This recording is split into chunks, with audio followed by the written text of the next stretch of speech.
মানুষ শুধুমাত্র দুই ধরনের ব্যক্তির সামনেই নত হন। একজন হলেন তিনি যাকে তিনি সম্মান করেন, আর আরেকজন যাকে তিনি ভয় পান। এবার কোনো ব্যক্তি যদি আপনার সামনে নত হন, তাহলে তার পেছনের কারণ কি? আপনার প্রতি সম্মান নাকি আপনার প্রতি ভয়? সেটা আপনাকেই বুঝতে হবে। যদি আপনি এমন মনে করেন যে তাতে কি যায় আসে, ভয় হোক বা সম্মান, কেউ আমার সামনে নত তো হচ্ছেন, যদি এটা আপনার চিন্তা ভাবনা হয়, তাহলে আপনাকে মনে করিয়ে দিই, এই সময় বদলাতে বেশি সময় লাগে না। আজ যে ব্যক্তি আপনাকে দেখে ভয় পাচ্ছে, কাল এই ভয়ের সমাপ্তিও ঘটতে পারে।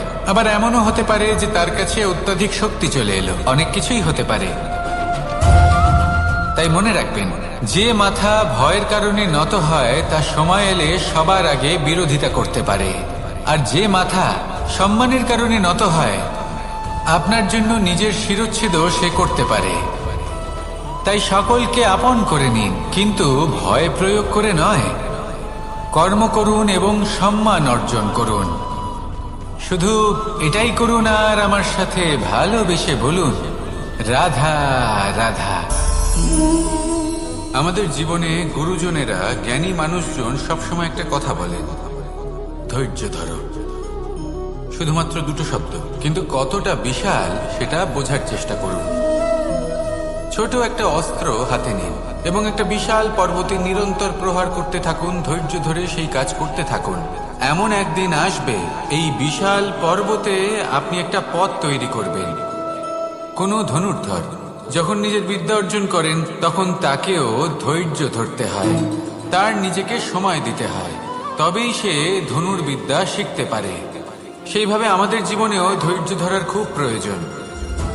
পরিবারে ধৈর্য রাখতে পারলে তাহলে আস্তে আস্তে দেখবেন প্রেম বৃদ্ধি পাচ্ছে। সমাজে যদি ধৈর্য রাখতে পারেন, তাহলে আস্তে আস্তে এই সমাজ আপনাকে সম্মান করবে। যদি নিজের জীবনে ধৈর্য রাখতে পারেন, তাহলে নিজে থেকেই আত্মবিশ্বাস বাড়বে, নিজের বিকাশ হবে। জীবনে সবই সম্ভব যদি ধৈর্য রাখতে পারেন। হয়তো আস্তে আস্তে হবে, কিন্তু হবে অবশ্যই। শুধু ধৈর্য রাখুন, কারণ ধৈর্যই সব থেকে বড় পুঁজি। আসুন আর আমার সাথে ভালোবেসে বলুন, রাধা রাধা। কোনো এক সময়ের ঘটনা এটা। মা এবং বাবা হাটে গিয়েছিলেন। তখন আমি আর দাদা গিয়েছিলাম গরু চড়াতে। আমরা বাড়ি ফিরে এলাম, আর মা সেই সময় একটা কাজ করতেন। যখনই হাটে যেতেন, দরজা তালা বন্ধ করে যেতেন। উনি খুব ভালো করে জানতেন যে যদি ওনার এই মাখন চোর সঠিক সময়ে পৌঁছে যায়, তাহলে এক ফোঁটাও মাখন আর অবশিষ্ট থাকবে না। এবার ঘটনা কিছুটা এরকম হলো যে মা আর বাবা মাঝে মাঝে হাটে যেতেন, তাই মাঝে মাঝেই দরজা তালা বন্ধ করতে হতো। যখন মা আর বাবা ফিরে এলেন, তখন বাবা ভুলে গিয়েছিলেন যে এই চাবির গোছা থেকে ঠিক কোন চাবিটা দরজার তালা খোলার জন্য উপযোগী। উনি চেষ্টা করতে শুরু করে দিলেন। একটার পর একটা চাবি দিয়ে উনি চেষ্টা করতে থাকলেন, কিন্তু সেই দরজার তালা তো খুলতেই চাইছিল না। ওনার মাথা থেকে ঘাম পড়তে শুরু করলো। তখন মা বললেন যে তালা ভেঙে দেওয়া যাক। মা চলে গেলেন, আর বাবা বললেন, না না, দাঁড়াও, আর কিছু চাবি বাকি আছে, এটা হয়তো খুলতে পারবো। মা হাতুড়ি নিয়ে চলে এলেন সেই তালা ভাঙার জন্য, আর তখনই বাবা শেষ চাবিটা প্রয়োগ করলেন, আর দরজার তালা খুলে গেল। যদি উনি চেষ্টা না করতেন, তাহলে এই তালাটাও ভেঙে যেত আর চাবিটাও নষ্ট হয়ে যেত, ঠিক কিনা? এবার এই ঘটনাটা আমি দেখেছিলাম, আর আমার মনে হলো যে কখনো কখনো এই চাবির গোছার মধ্যে থেকে শেষ চাবিটাও কিন্তু জীবনের দরজা খুলে দিতে পারে। সেজন্য আপনি যদি জীবনে সাফল্য লাভ করতে চেষ্টা করেন, নিজের লক্ষ্যে পৌঁছতে চান, তাহলে হার মানবেন না। হয়তো দেখবেন আপনার পরবর্তী প্রচেষ্টা বা এই অন্তিম প্রচেষ্টা আপনাকে সাফল্যের পথে নিয়ে গেল। তাই নিরন্তর প্রচেষ্টা করতে থাকুন, জীবনে সাফল্য লাভ করুন, আর আমার সাথে ভালোবেসে বলুন, রাধা রাধা। মানুষ নিজের জীবনে সেই সব কিছু লাভ করতে পারে যা সে কামনা করে। শুধু প্রয়োজন হলো ইচ্ছে এবং সিদ্ধান্তের। এবারে ইচ্ছে আসলে কি? সেটা হলো এই মনে প্রকট হওয়া একটি ভাবনা, একটি আবেগ, শুধু তা দিয়ে কিছুই হয় না। যখন সেই ইচ্ছের সাথে দৃঢ় প্রতিজ্ঞা জুড়ে যায় তখন বিষয়টা এগোতে থাকে। একটা উদাহরণ দিই, ধরুন আপনি মরুভূমিতে আছেন এবং আপনি মধুর জল পান করতে চান। এটা হলো শুধুমাত্র আপনার মনের একটি ইচ্ছে। যখন এই ইচ্ছের সাথে সিদ্ধান্ত জুড়ে যায় তখন আপনি সেই মরুভূমিতে গর্ত খুঁড়তে চেষ্টা করেন। আর যখন এই সিদ্ধান্তের সাথে নিষ্ঠা জড়িত হয় তখন আপনাকে সেই জল লাভ করার থেকে কেউ বাধা দিতে পারে না। ইতিহাস এটার সাক্ষী, যিনি নিশ্চিত করেছেন তিনি সেই সব কিছু লাভ করেছেন যা তিনি লাভ করতে চেয়েছেন। সেই জন্য ইচ্ছে থাকা খুব দরকার, কিন্তু তাকে সিদ্ধান্তের সাথে জুড়ে নিন, সিদ্ধান্তকে নিশ্চিত করে ফেলুন, সবকিছু লাভ করবেন। আর তখন এই মন প্রসন্ন হয়ে বলবে, রাধা রাধা। বনের মধ্যে যদি আপনি কোনো বিষাক্ত সাপ দেখেন তাহলে কি করবেন? আপনি তখনই তার থেকে দূরে পালাতে চেষ্টা করবেন। আর এটা কেন করবেন?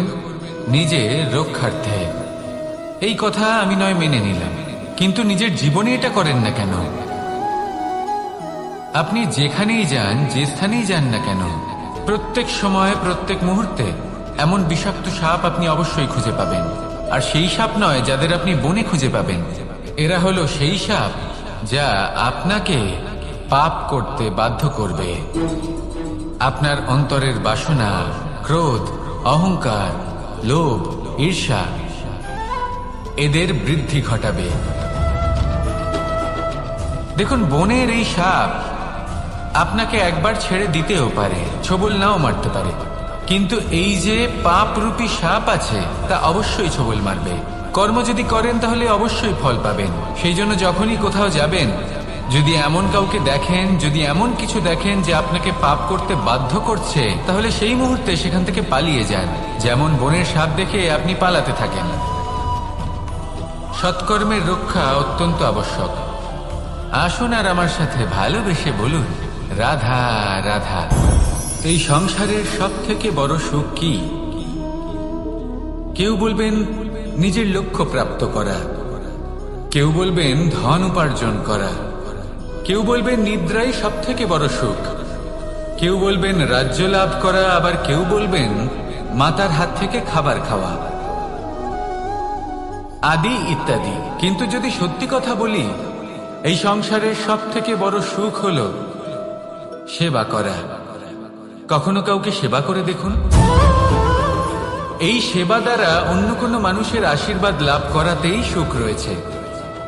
আপনার সেবা ভাব দ্বারা যখন কোনো মানুষ নিজের অন্তরাত্মা থেকে আপনাকে আশীর্বাদ করে, তার থেকে বড় সুখ আর কিছুই নেই। কারণ প্রত্যেক মানুষের মধ্যে ঈশ্বর বাস করেন। নরের সেবাই হলো নারায়ণের সেবা। নিষ্কাম সেবা করাই হলো সব থেকে বড় সুখ। তাই নিজের অন্তরে সেবার এই ভাব জাগ্রত করুন। যে সুখের কথা আমি বলছি, সেই সুখ অনুভব করেই দেখুন।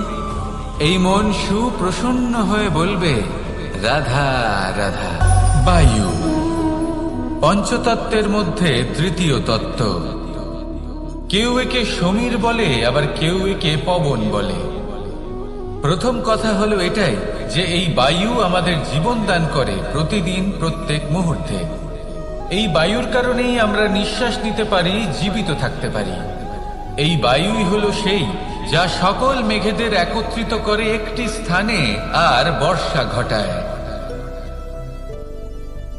আর এই বর্ষার কারণেই এই ধরিত্রীতে অন্ন উৎপন্ন হয়। এই বায়ুকে দেখুন, কখনো এতটা সৌম্য যে আপনার কোনোই তফাৎ বোধ হয় না, আর কখনো কখনো এমন রূপ ধারণ করে ফেলে যে অনেক বড় বড় পর্বতের আকার পর্যন্ত বদলে ফেলে। এটাই হলো বায়ুর বিশেষত্ব। বায়ু শেখায় যে সময়ের সাথে সাথে বইতে থাকো, সকলকে জীবন দান করো, সকলকে সাহায্য করো, কিন্তু যখন বিপদ সামনে আসবে তখন দৃঢ় হয়ে সম্মুখীন হও। বাধা অনুযায়ী নিজেকে গড়ে নিতে হবে। আর কখন কতটা কঠোর হতে হবে আর কখন কতটা সৌম্য হতে হবে, এটা বায়ুকে দেখে শিখুন। আর আমার সাথে ভালোবেসে বলুন, রাধা রাধা। এই সংসারের আরম্ভ থেকে এখনো পর্যন্ত এবং ভবিষ্যতেও একটা যুদ্ধ আছে, যা হয়ে চলেছে, চলতেই থাকবে। পাপ এবং পুণ্যের মধ্যে যুদ্ধ, সত্য এবং অসত্যের মধ্যে যুদ্ধ। এই যুদ্ধ চলেই আসছে, আর এই যুদ্ধে যারা লড়েন তাদের আমরা সবসময় জয় জয়কার করি। আর যারা এই জয় জয়কার করেন তাদের প্রত্যেকের একটা বিশেষ গুরুত্ব থাকে। যখনই কোনো যোদ্ধা যুদ্ধক্ষেত্রে ক্লান্ত হয়ে পড়ে, শক্তিহীন হয়ে পড়ে, তখন এরা জয় জয়কার করে, শঙ্খ বাজাতে থাকে, সেই যোদ্ধাকে অনুপ্রেরিত করে, শক্তি এবং সাহসে ভরিয়ে তোলে। আর তখন সেই যোদ্ধা সেই যুদ্ধকে এগিয়ে নিয়ে যেতে পারে। যখন শ্রীরাম লঙ্কা যাত্রা করার জন্য সেতু তৈরি করছিলেন, তখন একটা ছোট্ট মিষ্টি কাঠবিড়ালি নিজের মুখে মাটির টুকরো বয়ে নিয়ে গিয়ে তার সাধ্যমতো তাকে সাহায্য করছিল। শ্রীরাম দেখলেন এবং বললেন যে ও তো সবার মনোবল বৃদ্ধি করছে, সবাইকে প্রেরিত করছে। ও বলল যে আমি এত ছোট হয়েও যদি এই কাজ করতে পারি, তাহলে আপনারা সবাই কেন পারবেন না? এটাই হলো সেই সকলের মাহাত্ম্য, যারা জয় জয়কার করেন, অনুপ্রেরিত করেন, সাহস যোগান। ওনারা সেই ব্যক্তি যারা একজন যোদ্ধার মধ্যে যুদ্ধকে জয় করার শক্তি প্রদান করেন। আসুন আমার সাথে ভালোবেসে বলুন, রাধা রাধা। কোকিলের ডাক শুনে আমার মন প্রফুল্ল হয়ে ওঠে। কোকিল হলো আমার অত্যন্ত প্রিয়। এরকমই আরো একটা পাখি আছে, কাক। একদিকে কাক, অন্যদিকে কোকিল। এদের মধ্যে বেশি পার্থক্য নেই, কিন্তু কোকিলের কণ্ঠ শুনে সবার মন প্রফুল্ল হয়ে ওঠে। কোকিল যখন সামনে আসে তখন মন শান্ত হয়ে যায়। যখন কাক সামনে আসে তখন মানুষ দূরে পালিয়ে যায়। এমন কেন হয়? কারণ হলো বাণী। কোকিলের বাণী অত্যন্ত মিষ্টি, অত্যন্ত মধুর। সেখানেই কাকের বাণী অত্যন্ত কর্কশ শোনায়, আর কর্কশ বাণী শোনা কেউ পছন্দ করেন না। আপনি নিজেকে জিজ্ঞেস করুন, কোনো ব্যক্তি আপনার সাথে কথা বললে তার বাণী মধুর হলে আপনার ভালো লাগে, আর যদি কর্কশ হয় তার থেকে দূরে চলে যেতে ইচ্ছে করে। তাই নিজের বাণীও এইভাবেই মধুর রাখুন, মিষ্টি রাখুন। এ আমারও খুব প্রিয়। আর এটা তখন হয় যখন মনে প্রেম থাকে। মনের মধ্যে প্রেম জাগ্রত করুন, বাণী নিজে থেকেই মধুর হয়ে যাবে। আর কৃষ্ণ নিজে থেকে আপনার কাছে আসবে আর আপনার সাথে বলবে, কি রাধা রাধা। যখন সূর্যের অত্যাধিক তাপের কারণে এই ধরিত্রী শুষ্ক হয়ে যায়, তখন প্রতিবিম্ব আমরা এইভাবে দেখতে পাই। আমরা কোথাও দূরে তাকালে আমাদের মনে হয় সেখানে জল রয়েছে। আমরা যখনই কাছে গিয়ে দেখি তখন দেখি যে সেখানে জলই নেই। তারপর যেই আমরা পেছনে ফিরে তাকাই, আমরা দেখি যেখান থেকে আমরা এসেছি সেখানে জল পড়ে রয়েছে। এবার এই যে মরুতৃষ্ণা, তা কিন্তু শুধুই ভূমিতে নয়, আমাদের ভাবনা চিন্তার সাথেও এটাই হয়ে থাকে, অনেক সময় হয়ে থাকে। যে ব্যক্তি জল লাভ করার আশায় বসে থাকে সে কখনোই জল লাভ করতে পারে না। কিন্তু যে ব্যক্তি জল লাভ করার আশায় নিরন্তর পরিশ্রম করতে থাকে, ঘাম ঝরায়, সেই ব্যক্তি কোনো মরুভূমিতেও জল লাভ অবশ্যই করে। জীবনে যদি আমরা বড় কিছু লাভ করতে চাই, তাহলে নিরন্তর পরিশ্রম করতেই হবে। পরিশ্রমের এই মনোভাব অত্যন্ত গুরুত্বপূর্ণ। এই মনোভাব আর দৃষ্টিভঙ্গি, এ হলো অন্তরের গুণ। রূপ এবং প্রসাধন, এগুলি হলো বাহ্যিক আবরণ। যে ব্যক্তি রূপের কারণে আপনাকে ভালোবাসে তা প্রকৃত ভালোবাসা নয়। কিন্তু যে ব্যক্তি আপনার আবেগ এবং মানসিকতার জন্য আপনাকে ভালোবাসে, তাই হলো প্রকৃত ভালোবাসা। তাহলে এই কথাটা মনে রাখুন আর আমার সাথে ভালোবেসে বলুন, রাধা রাধা। আমার অনেকগুলো নাম আছে, আর তাদের মধ্যে একটি হলো যুদ্ধ বিমুখ। এই কথা আপনারা সবাই জানেন। দাদাও আমাকে বলেছেন যে তুমি এরকম কিভাবে যুদ্ধক্ষেত্র থেকে মুখ ঘুরিয়ে পালাতে পারো কানাই। দেখুন, যেটা সময়ের দাবি ছিল আমি সেটাই করেছি। যদি আমি রণভূমি ত্যাগ করে না পালাতাম, তাহলে কে জানে কত সৈনিক নিজেদের প্রাণ হারাতেন, কে জানে কতগুলি পরিবার নিজেদের বাঁচার আশা হারাতেন। কে বলতে পারে হয়তো কত প্রাণী এই সংসার ত্যাগ করতেন। আর তাই কখনো কখনো যুদ্ধ বিমুখ হওয়াই শ্রেয়। কখনো জীবনের ক্ষেত্রেও এটা প্রযোজ্য।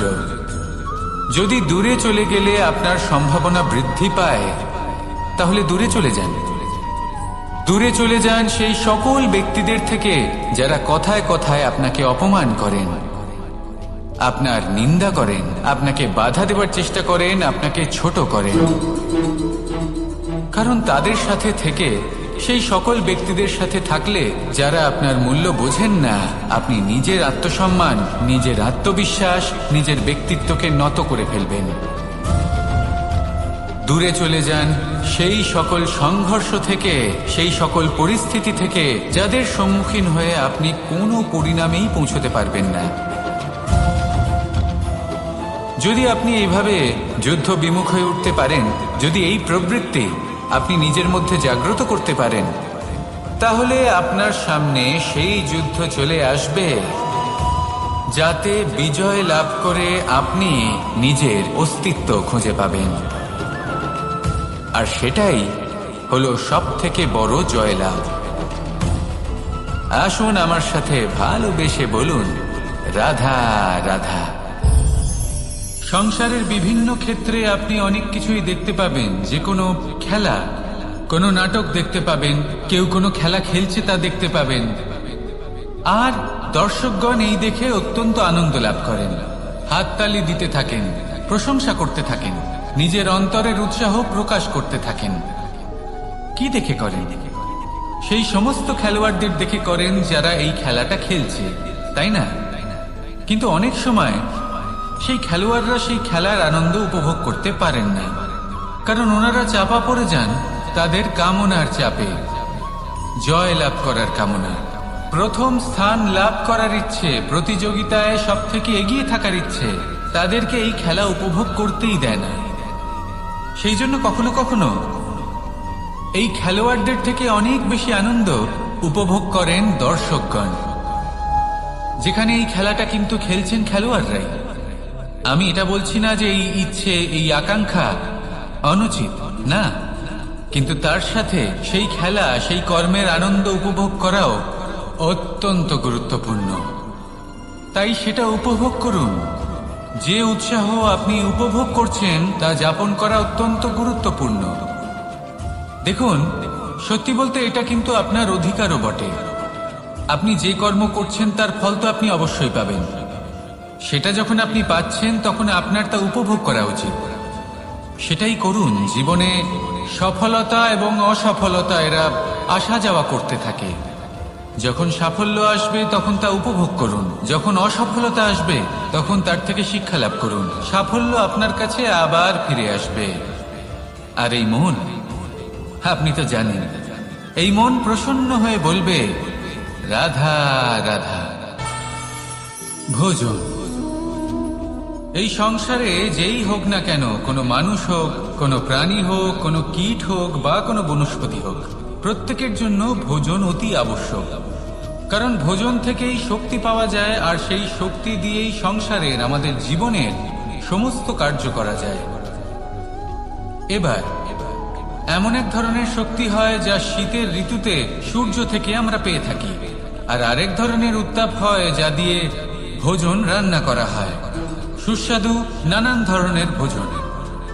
এবার অত্যন্ত গুরুত্বপূর্ণ হলো যে ব্যক্তি সেই ভোজন বানাচ্ছেন তার মানসিক পরিস্থিতি এবং সেই ব্যক্তি যিনি ভোজন গ্রহণ করছেন তার মানসিক অবস্থা। যখনই আপনি ভোজন বানাচ্ছেন তখন ভালোবাসার সাথে কাজটা করুন, ধন্যাত্মক ভাব নিয়ে, সৎ ভাবনার সাথে। কারণ আপনার এই মানসিক স্থিতি শক্তির আকারে সেই খাদ্যের সাথে মিলেমিশে যায়। আর যখনই আপনি ভোজন গ্রহণ করছেন তখন সদ্ভাবনার সাথে, প্রসন্নতার সাথে গ্রহণ করুন, ধন্যাত্মক ভাব নিয়ে। যদি আপনি প্রসন্নতার সাথে রান্না করেন, প্রসন্নতার সাথে খাদ্য গ্রহণ করেন, তাহলে আপনি প্রসন্নই থাকবেন। আর মন সুপ্রসন্ন হয়েই বলবে, রাধা রাধা। কিছু শেখা অত্যন্ত গুরুত্বপূর্ণ। এবার কি কি শিখতে হবে সেই সব শেখানোর জন্য অনেক শিক্ষক রয়েছেন, কিন্তু কি শিখবেন না আর কি করবেন না এটা আমাদের নিজের অভিজ্ঞতা দিয়ে শিখতে হয়। কিন্তু তার মানে এটা নয় যে যদি আপনাকে শিখতে হয় যে আগুনের তাপ কতটা, আপনাকে আগুনের মধ্যে হাত দিতে হবে না। অন্য কারোর অভিজ্ঞতা দ্বারাও শিখতে পারি। প্রশ্ন শুধুমাত্র একটাই যে আপনি কি শিখতে চান নাকি চান না। যদি আপনি এটাই ভাবেন যে আমি শুধুই নিজের অভিজ্ঞতা দ্বারাই শিখতে চাই, তাহলে জীবনকাল ছোট মনে হবে, অনেক কিছুই শিখতে পারবেন না। তাই নিজের সাথে সাথে বড়দের অভিজ্ঞতা দ্বারাও শেখা শুরু করে দিন। এই সংসারের অভিজ্ঞতা দ্বারা শিখতে শুরু করে দিন। আর এটা নিশ্চিত রূপে শেখা আবশ্যক যে কখন কি করবেন না, কোথায় থামতে হবে আর কোথায় থামবেন না।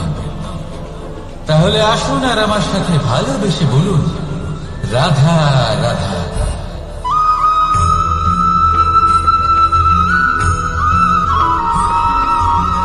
এই সংসারে সব থেকে বেশি কোমল বস্তু হলো রেশম। এই রেশম এতটাই কোমল হয় যে এর পুরো একটা থান শুধুমাত্র একটা হাতে ধরা সম্ভব। কখনো ভেবে দেখেছেন এই রেশম কিভাবে হয়? একটি কীট তার লালার দ্বারা উৎপন্ন হয়। এই কীট সেই রেশমকে পাক দিতে থাকে, পাক দিতেই থাকে আর আস্তে আস্তে তার মধ্যেই জড়িয়ে পড়ে। শেষে ওর এই সুন্দর অমূল্য সৃষ্টি রেশমের এই সুতো তার নির্মাণ কার্য পূর্ণ হয়, কিন্তু তাতেই ও নিজে বন্দী হয়ে যায়। নিজেরই মায়াজালের এই বন্দী গৃহে নিজেই ফেঁসে যায়। এবার এই সুতোকে ব্যবহারযোগ্য করে তোলার জন্য এই কীটগুলিকে এই কবচের সাথেই ফুটন্ত জলে ফেলে দেওয়া হয়। এই সংসারে যদি আমাদের স্বপ্ন এই সংসারের দুঃখ হরণ করার জন্য, এই সংসারে সুখ বিতরণ করার জন্য হয়, তবেই আমাদের প্রগতি সম্ভব। যদি আমাদের এই স্বপ্ন শুধুই আমাদের এবং আমাদের স্বার্থ সিদ্ধির জন্য হয়, তাহলে এই স্বপ্ন আমাদের অন্ধ করে দেবে, আমাদের অন্ধকারের পথে নিয়ে যাবে, আর আমরাও সেই কীটের মতো হয়ে যাব। নিজেদেরই মায়াজালে আমরা নিজেই ফেঁসে যাব, আর শেষে আমরা যদি কিছু লাভ করি তা হবে একাকিত্ব, অন্ধকারময় মৃত্যু। তাই স্বপ্ন অবশ্যই দেখুন, কিন্তু এমন ভাবে স্বপ্ন দেখবেন না যে তার এই বন্দিগৃহে আপনি নিজেই ফেঁসে গেলেন। স্বপ্ন দেখুন পরোপকারে।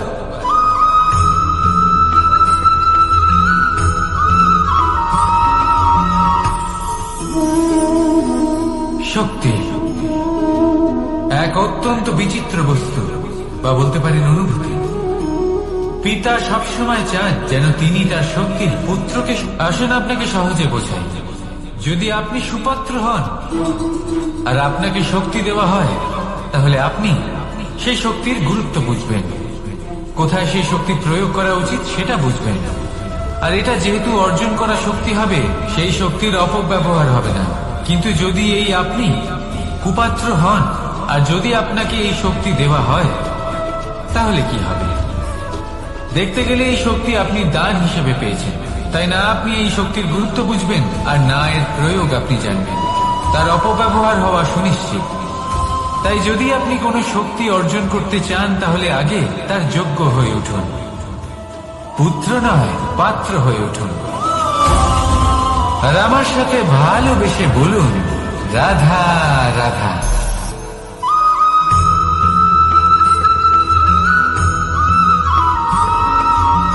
এই সংসারে প্রত্যেক মানুষ এটাই চান যে তিনি যেন ধনবান হন, আর্থিক অবস্থা তার ভালো থাকে, ওনার বাড়িতে লক্ষ্মীর আগমন হয়।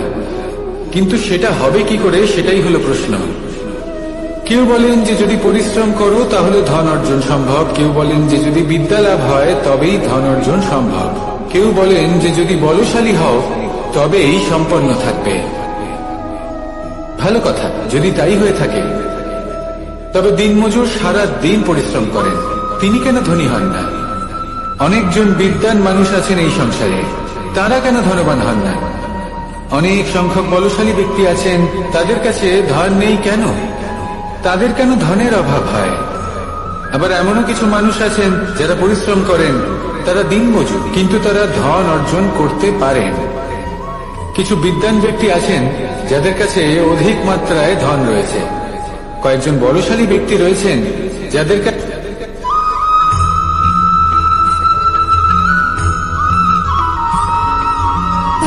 সুখ, দুঃখ এবং শক্তি, এই তিন হলো এই সংসারের ত্রিদেবের মতো।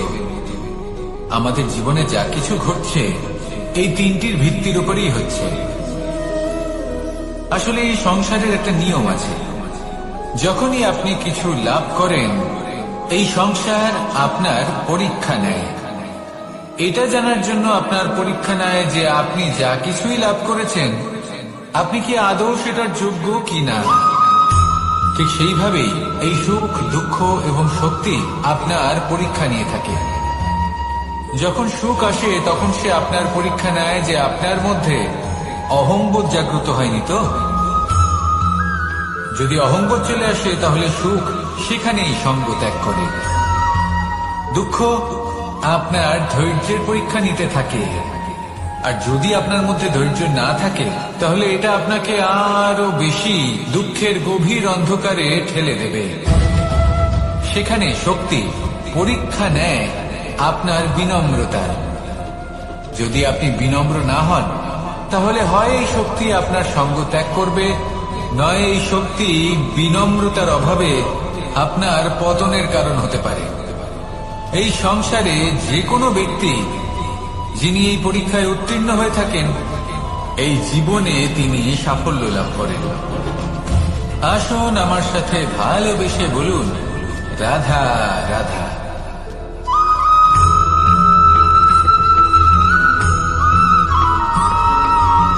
পঞ্চতত্ত্বের মধ্যে দ্বিতীয় তত্ত্ব হল ধরণী, ভূমি, যাকে আমরা ধরণী মাতা বলি। এই ধরণী ধৈর্য ধারণ করে, আর এর ওপরেই আমাদের সমগ্র সংসার নির্ভরশীল। কারণ এই ভূমি সহ্য ক্ষমতা রাখে, এর সহ্য ক্ষমতা হল অপরিসীম। সন্তান যতই আঘাত প্রদান করুক না কেন প্রেম পূর্বক সহ্য করে, আর তার বদলে অমূল্য রত্ন প্রদান করে। সন্তান যদি হাল চালায় তাহলে তার বদলে তাকে অন্ন প্রদান করে। এটাই হলো ধরণী।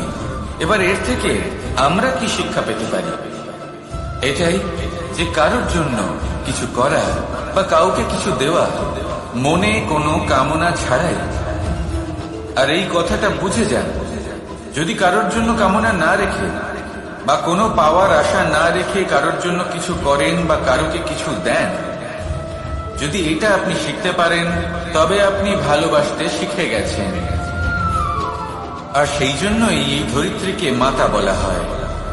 কারণ মাতা শুধু উনি নন যিনি গর্ভে সন্তানকে ধারণ করেন, মাতা তো উনিও যিনি জীবন বাঁচতে শেখান, যিনি জীবন বাঁচার উদাহরণ প্রদান করেন।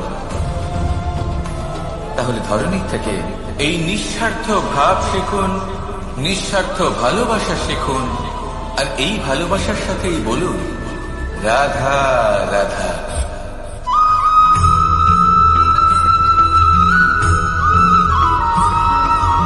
মানুষ জন্মগ্রহণ করে, তার সাথে ভয়েরও জন্ম হয়। ছোটবেলা থেকেই আমাদের মনে কোনো না কোনো প্রকারের ভয় থেকেই যায়। কেউ এই বিষয়ে ভয় পায় যে তার কোনো বস্তু তার থেকে দূরে চলে যাবে, কেউ এই বিষয়ে ভয় পায় যে আমি নিজেকে হারিয়ে ফেলব, কেউ এই ভেবে ভয় পায় যে আমার প্রিয়জনেরা তারা যেন আমার থেকে দূরে না চলে যায়, কেউ এই ভেবে ভয় পায় যে আমরা যেন পথ না হারিয়ে ফেলি, আদি ইত্যাদি। কিন্তু সত্যি কথা বলতে ভেবে দেখুন এই ভয় বাস্তবে কি? শুধুই একটা মনস্থিতি, আর কিছুই নয়। যা কিছু আপনি জীবনে পেয়েছেন তা একদিন আপনাকে হারাতে হবে। এই জীবন হলো আপনারই, কিন্তু তাও একদিন সমাপ্ত হবে। তাই ভয় পেয়ে কি লাভ? এই ভয় শুধু আপনাকে জীবন যাপন করা থেকে বাধা দিচ্ছে, আর কিচ্ছু নয়। পথ হারিয়ে ফেললেই বুঝতে পারবেন যে নতুন পথ কিভাবে বানাতে হয়। কিছু মানুষকে জীবন থেকে হারালে তবেই আপনি বুঝবেন যে আপনার আপনজনকে। এই ভয়ের কারণে ভীত হয়ে থাকবেন না।